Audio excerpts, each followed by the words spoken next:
In health news tonight, a major campaign launched by Yale School of Medicine is underway now to try to get more volunteers to sign up for clinical trials. There are not enough participants for this increasing number of clinical trials. News 8 medical reporter Jocelyn Menta explains why the situation is now critical.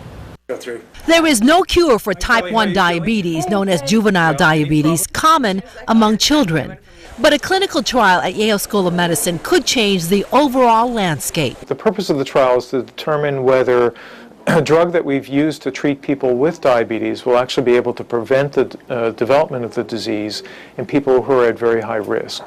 Dr. Kevin Harold heads up the research at Yale, one of 6 infusion sites in the country.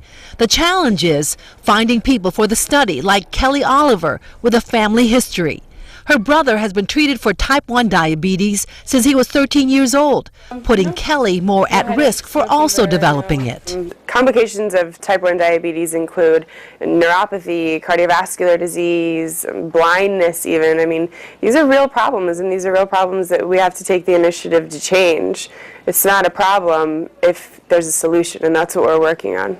Kelly is only the 5th person enrolled in the nationwide randomized placebo-controlled trial. In order to identify 150 people, we need to screen a large number. Compounding the issue, the diabetes study is among hundreds at Yale, looking for participants.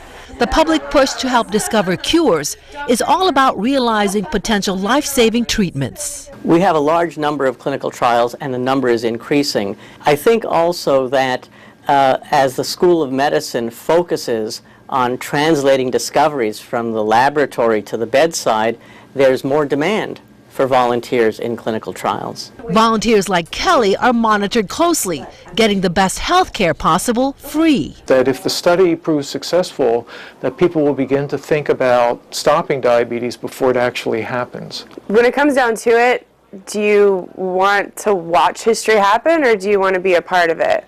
It is estimated that type 1 diabetes will double among children in 20 years. That's why the research is so critical. For more information on this study and countless others at Yale, log on to yalestudies.org or WTNH.com. Back to you.